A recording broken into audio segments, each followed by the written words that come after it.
가을바람이 살랑거리는 오후, 박순의 할머니는 평소처럼 시골 장터 한 구석에서 자신이 기른 배추와 물을 정성스럽게 진열하고 있었습니다.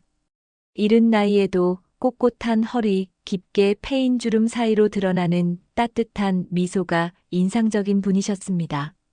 손님 하나하나에게 이 배추는 어제 따온 거예요. 정말 달아요라며 정성껏 설명하는 모습에서 평생을 성실하게 살아온 삶의 흔적이 느껴졌습니다. 그런데 이날은 조금 다른 일정이 있었습니다. 며느리가 어머님, 오늘 우리 친정 가족들과 함께 저녁 식사하기로 했어요. 꼭 오세요라며 정중하게 초대했던 것입니다. 순의 할머니는 손에 묻은 흙을 털어내며 그래, 가족들이 모인다는데 가야지 하고 기쁜 마음으로 준비를 시작했습니다. 저녁 무렵 시내 번화가에 위치한 고급 레스토랑에 도착한 순의 할머니는 잠시 당황했습니다. 화려한 조명 아래 정장을 차려입은 사람들이 모여 있었고 자신의 소박한 한복 차림이 유독 눈에 띄었기 때문입니다. 며느리가 반갑게 맞이하며 소개를 시작했습니다. 여기는 저희 시어머님이세요. 그 순간 분위기가 미묘하게 변했습니다. 며느리의 친정아버지는 비싼 양복을 입고 있었고 친정어머니는 명품 핸드백을 들고 계셨습니다. 며느리의 오빠는 대기업 간부라며 자랑스럽게 명함을 건네고 올케는 의사라며 우아한 미소를 지었습니다.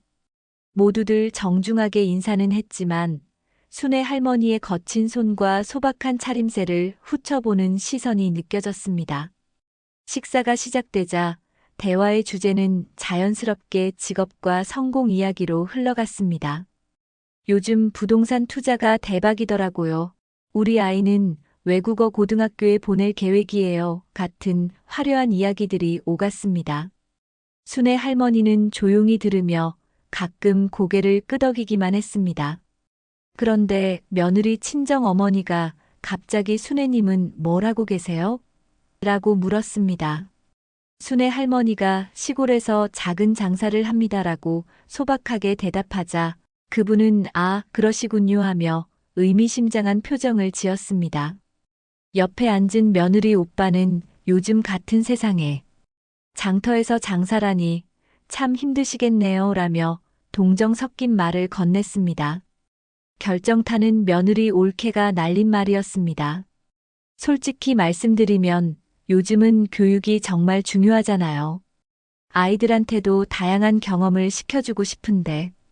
그리고는 의미심장한 시선으로 순의 할머니를 바라보며 덧붙였습니다. 물론 모든 분들이 다 같은 환경에서 자라신 건 아니니까요. 순간 레스토랑 안이 조용해졌습니다. 모든 시선이 순의 할머니에게 쏠렸습니다.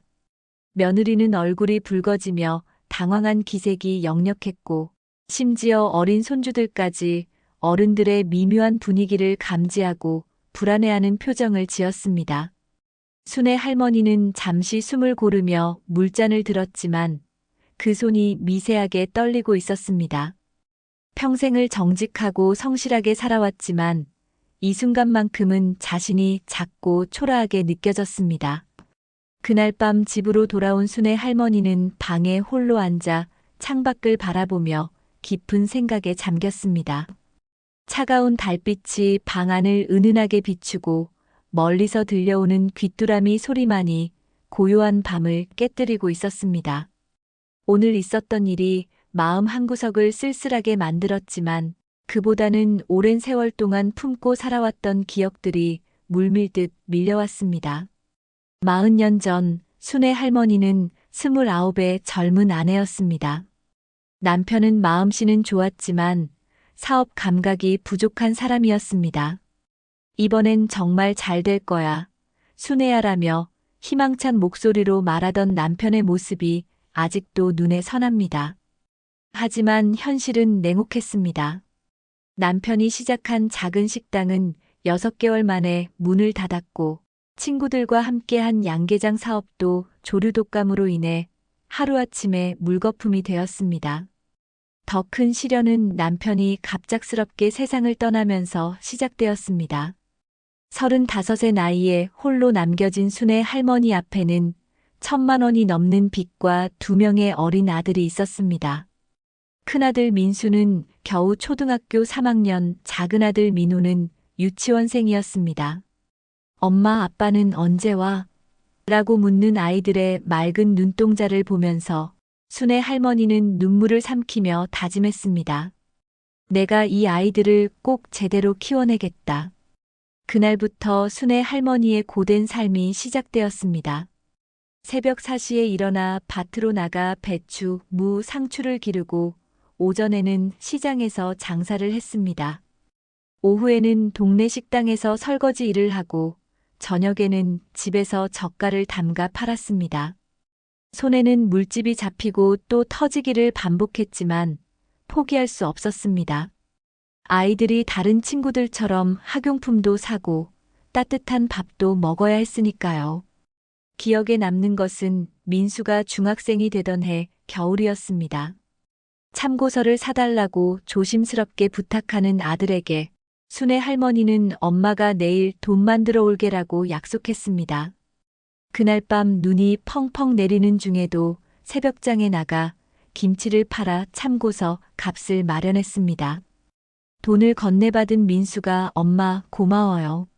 엄마는 세상에서 제일 대단한 사람이에요라고 말했을 때 순애 할머니는 차가운 바람 속에서도 가슴이 따뜻해지는 것을 느꼈습니다. 민호가 고등학생이 되었을 때는 더 큰 도전이 기다리고 있었습니다. 공부를 잘하는 민호가 대학에 가고 싶어 했지만 등록금이 만만치 않았습니다. 순애 할머니는 밤늦게까지 김치 공장에서 일하고 주말에는 산에 올라가 도라지와 더덕을 캐서 팔았습니다. 허리가 휘어질 정도로 힘들었지만 내 아들들만큼은 배운 사람으로 키우겠다는 신념 하나로 버텨냈습니다. 그 시절을 떠올리며 순애 할머니는 자신의 거친 손을 바라봤습니다. 깊게 패인 주름과 굳은 살 하나하나가 모두 아들들을 위해 흘린 땀의 흔적이었습니다. 가난했지만 정직했고 배우지 못했지만 성실했습니다. 남들이 놀고 쉴 때도 묵묵히 일하며 살아왔습니다. 그런 어머니의 모습을 보며 자란 두 아들은 모두 반듯하게 성장했습니다. 오늘 레스토랑에서 받은 시선들이 가슴 아팠지만 순애 할머니는 자신의 삶이 부끄럽지 않다는 것을 알고 있었습니다. 다만 사랑하는 가족들 앞에서 무시받는 모습을 보여준 것이 마음 아팠을 뿐이었습니다.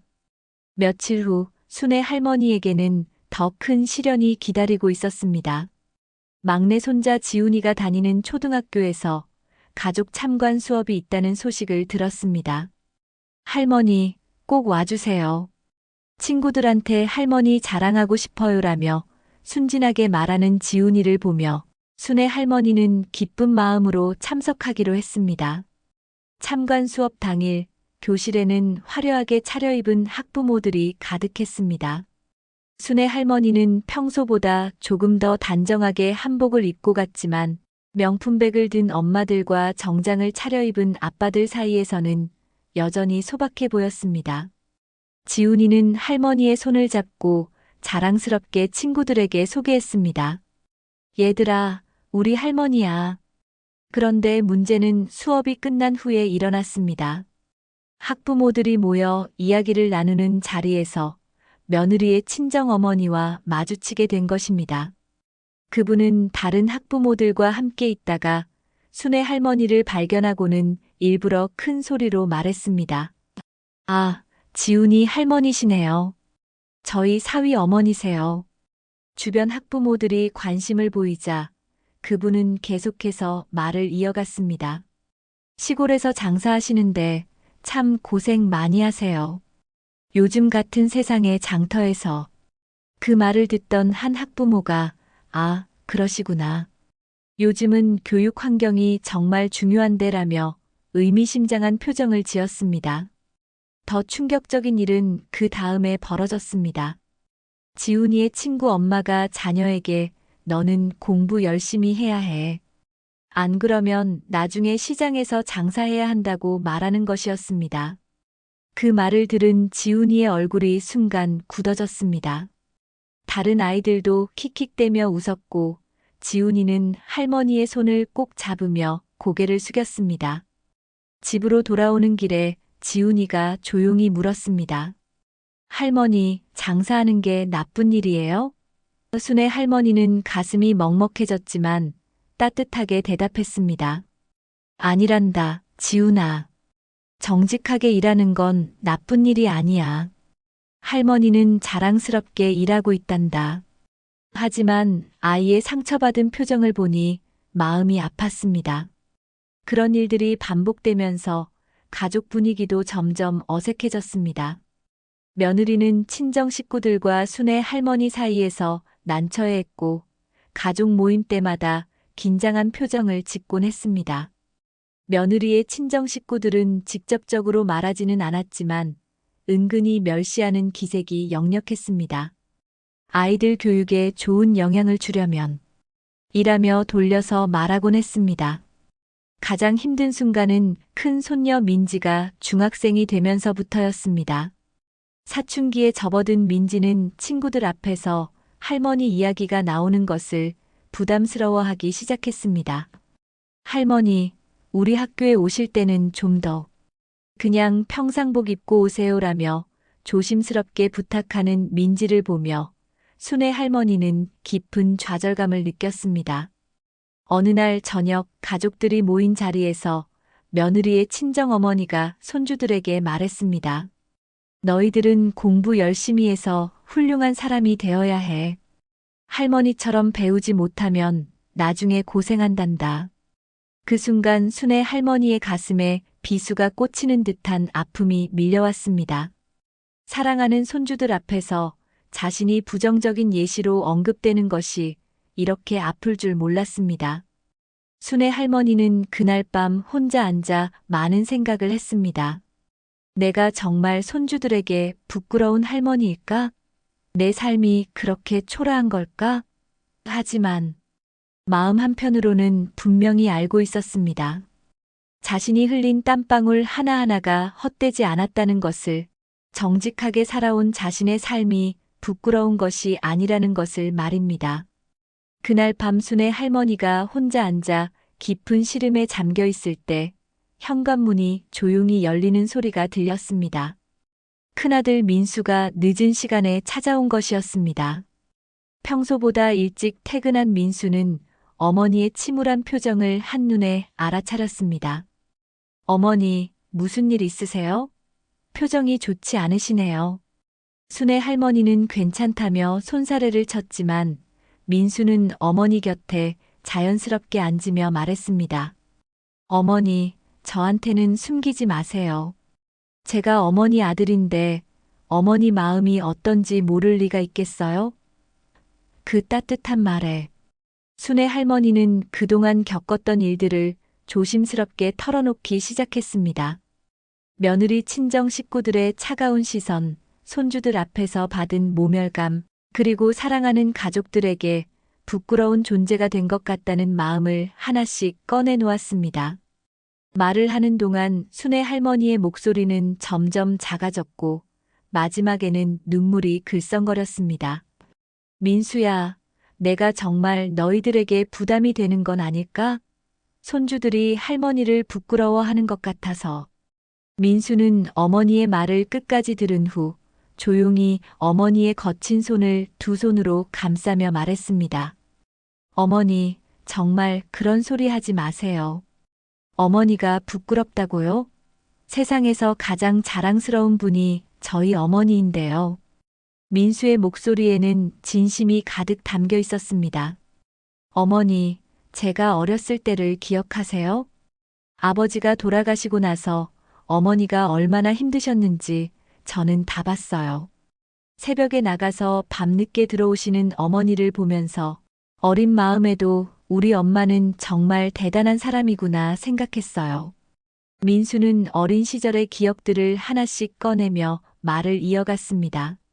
중학교 때 친구들이 너 엄마는 뭐 하시냐고 물으면 저는 자랑스럽게 대답했어요. 우리 엄마는 세상에서 제일 열심히 일하는 분이야라고요. 친구들 중에 어머니처럼 새벽부터 밤까지 일하시는 분이 어디 있었겠어요? 어머니의 그 성실함이 저를 키웠어요. 민수는 대학 시절 이야기도 꺼냈습니다. 등록금이 부족해서 휴학을 생각하고 있을 때 어머니가 밤늦게까지 김치 공장에서 일하시는 걸 봤어요. 그때 제가 얼마나 죄송하고 고마웠는지 몰라요. 내가 꼭 성공해서 어머니께 효도하겠다고 다짐했죠. 어머니가 아니었다면 지금의 제가 있을 수 없었어요. 그리고 어머니, 요즘 손주들 교육 때문에 걱정하시는데 오히려 어머니가 최고의 교육을 시켜주고 계세요. 정직하게 일하는 모습, 어려움 속에서도 포기하지 않는 모습, 가족을 위해 희생하는 모습. 이런 것들이 진짜 교육 아닌가요? 민수의 말에 순애 할머니는 고개를 들어 아들을 바라봤습니다. 민수는 계속해서 말했습니다. 제가 회사에서 일하면서 만나는 사람들 중에 어머니처럼 진정으로 존경받을 만한 분은 많지 않아요. 돈이 많고 지위가 높다고 해서 다 존경받는 건 아니거든요. 하지만 어머니처럼 평생을 정직하게, 성실하게 사신 분은 정말 존경받을 만해요. 지훈이가 얼마 전에 저한테 그런 얘기를 했어요. 아빠, 할머니는 정말 멋있어. 매일매일 일찍 일어나서 일하시는데 항상 웃으시잖아. 나도 할머니처럼 되고 싶어라고요. 손주들이 어머니를 부끄러워한다고요? 천만에요. 아이들은 순수해서 진짜를 알아봐요. 순애 할머니의 눈에서 뜨거운 눈물이 흘러내렸습니다. 그동안 억눌렀던 서러움과 아들의 따뜻한 말에 대한 감동이 한꺼번에 밀려왔습니다. 민수는 어머니를 꼭 안으며 말했습니다. 어머니, 고개 드세요. 어머니는 정말 자랑스러운 분이에요.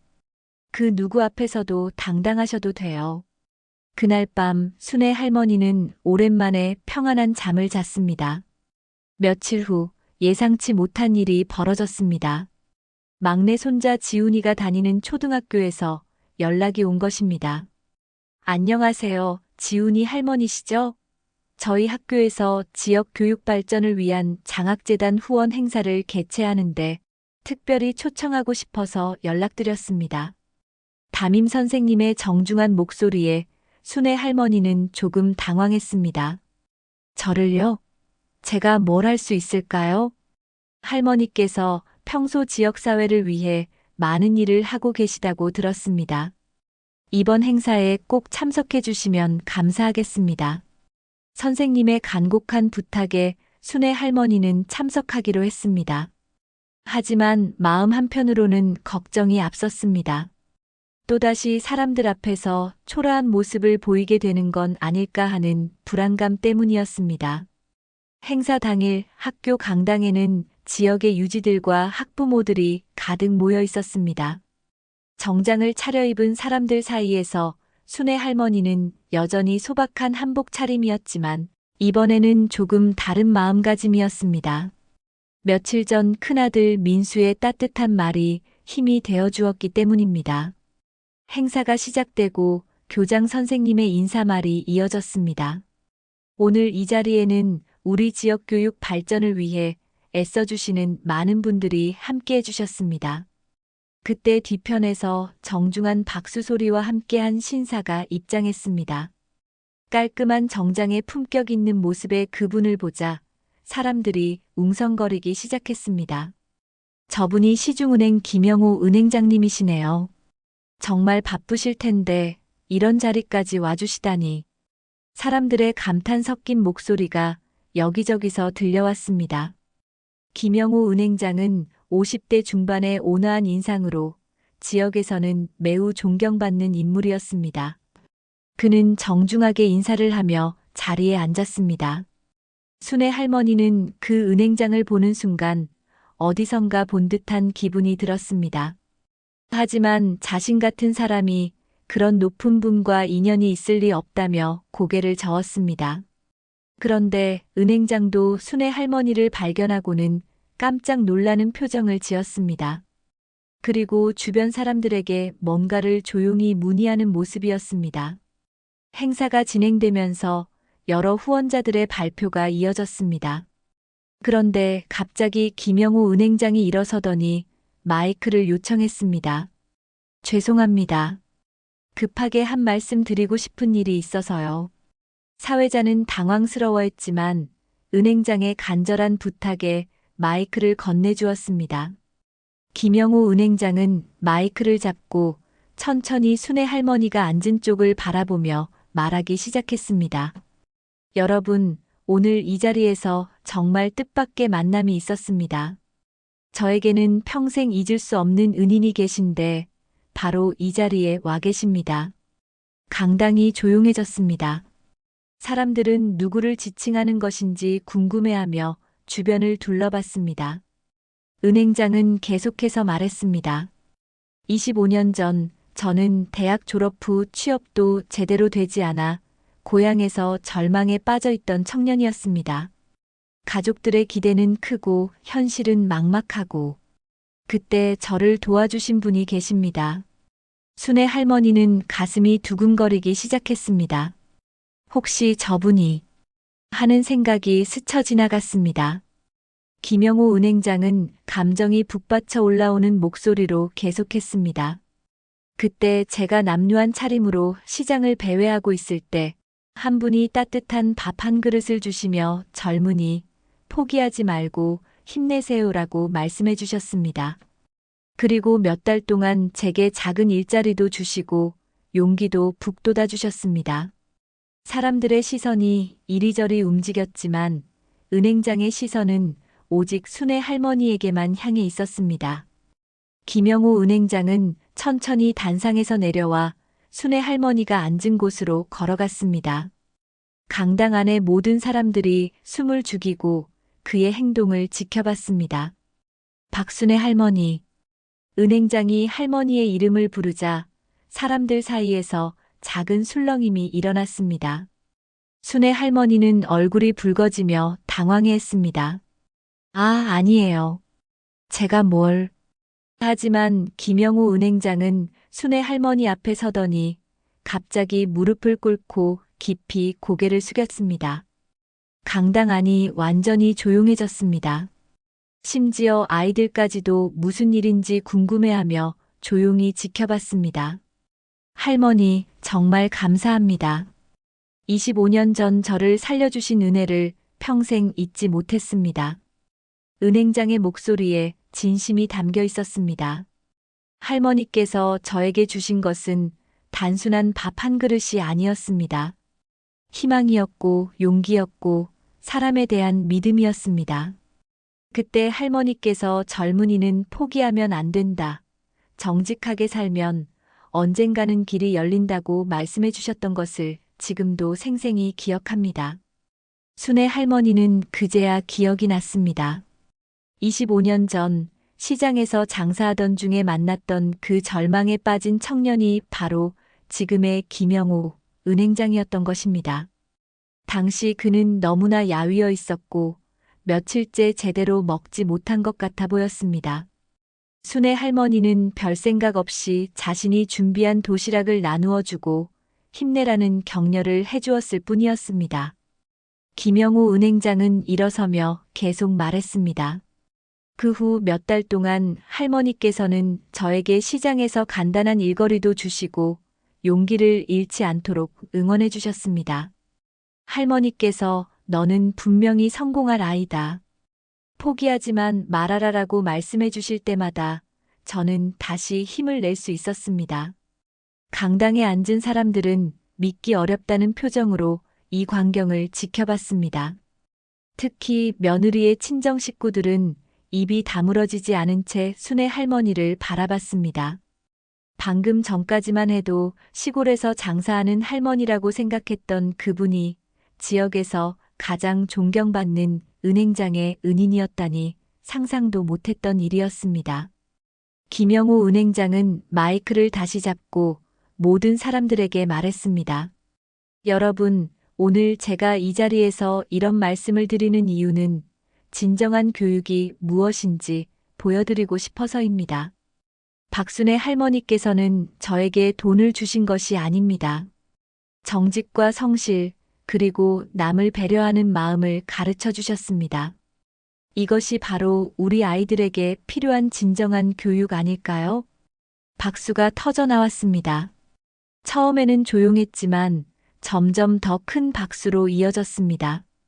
순애 할머니는 어리둥절한 표정으로 주변을 둘러봤습니다. 손자 지훈이가 달려와 할머니의 손을 꼭 잡으며 말했습니다. 할머니, 정말 멋있어요. 친구들이 모두 할머니를 부러워해요. 김영우 은행장은 마지막으로 발표했습니다. 오늘 저희 은행에서 이 학교에 기부하기로 한 장학금 2천만 원을 박순애 할머니의 이름으로 전달하겠습니다.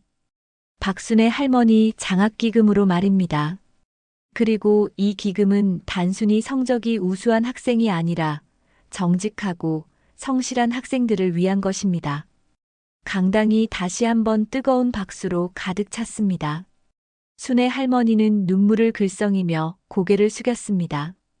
평생을 소박하게 살아온 자신의 이름이 장학기금에 붙는다니 꿈에서나 생각할 수 있는 일이었습니다. 며느리도 눈물을 흘리며 박수를 쳤고 그동안 할머니를 무시하던 친정 식구들도 어쩔 줄 몰라 하며 어색하게 박수를 쳤습니다. 그날 저녁 순애 할머니는 가족들과 함께 조용한 저녁 식사를 하고 있었습니다. 낮에 있었던 일이 아직도 꿈만 같았습니다. 며느리는 계속해서 어머님, 정말 자랑스러워요라며 감동을 표했고 손자 지훈이는 할머니, 우리 학교에서 할머니가 제일 유명해졌어요. 라며 신이 나서 떠들어댔습니다. 그런데 순애 할머니의 마음은 생각보다 복잡했습니다. 물론 기쁘고 감사했지만 동시에 깊은 깨달음이 밀려왔습니다. 오늘 은행장님이 무릎을 꿇고 감사 인사를 할 때 자신은 그저 당연한 일을 했을 뿐이라고 생각했습니다. 배고픈 사람에게 밥을 주고 힘든 사람에게 용기를 주는 것이 그렇게 특별한 일인가 싶었습니다.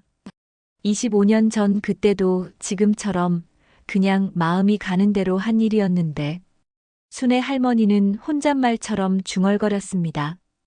그 말을 들은 큰아들 민수가 따뜻하게 말했습니다. 어머니, 그게 바로 어머니의 위대함이에요.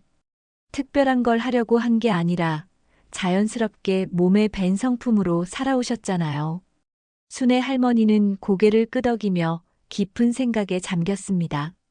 오늘 하루 동안 받은 박수와 존경의 시선들이 기뻤지만 정작 중요한 것은 따로 있다는 생각이 들었습니다. 가난이 부끄러운 게 아니구나. 할머니는 마음속으로 되뇌었습니다. 정직하지 못한 삶, 성실하지 못한 삶이 부끄러운 거였어. 며느리의 친정 식구들이 그동안 자신을 무시했던 것도 이제는 이해할 수 있었습니다. 겉모습만 보고 판단했을 뿐 악의가 있었던 것은 아니었습니다. 하지만 진정한 가치는 돈이나 지위에 있는 것이 아니라 어떻게 살아왔느냐에 있다는 것을 오늘 모든 사람들이 깨달았을 것입니다. 손녀 민지가 할머니 곁으로 와서 말했습니다. 할머니, 미안해요. 그동안 할머니를 부끄러워한 적이 있었어요. 하지만 오늘 은행장님 말씀을 듣고 깨달았어요. 할머니가 정말 멋있는 분이라는 걸요.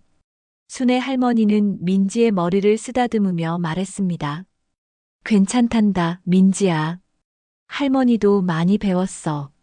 그날 밤 순애 할머니는 창가에 앉아 별이 총총한 하늘을 바라보며 새로운 다짐을 했습니다. 이제 정말 새로운 시작이구나. 오늘 받은 영광이 끝이 아니라 오히려 새로운 책임의 시작이라고 생각했습니다. 자신의 이름이 붙은 장학기금으로 도움받을 아이들, 그리고 자신을 바라보는 손주들을 위해 더욱 당당하고 성실하게 살아가야겠다고 마음먹었습니다. 손주들아, 할머니와 함께 새로운 길을 걸어보자. 순애 할머니는 환한 미소를 지으며 혼잣말했습니다. 가난해도 정직하게, 배우지 못했어도 성실하게 살아온 자신의 삶이 헛되지 않았다는 것을 증명받은 하루였습니다. 그리고 이제는 당당하게 말할 수 있었습니다. 진정한 교육은 책에서만 나오는 것이 아니라 삶에서 나오는 것이다라고. 며칠 후 시골 장터에서 장사하는 순애 할머니의 모습에는 이전과 다른 기운이 있었습니다. 여전히 소박하고 성실했지만 어깨가 더욱 꼿꼿해졌고 미소가 더욱 환해졌습니다. 지나가는 사람들이 아, 그 유명한 박순애 할머니시네요 라고 인사하면 할머니는 겸손하게 웃으며 대답했습니다. 그냥 열심히 살았을 뿐입니다. 순애 할머니는 이제 확신했습니다.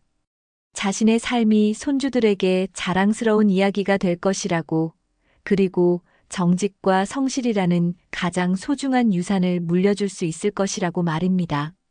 시청해주셔서 감사합니다. 좋아요, 구독해주시면 영상 제작에 많은 힘이 됩니다. 다음에 더 재미지고 감동적인 사연으로 찾아뵙겠습니다. 늘 건강하세요. 감사합니다.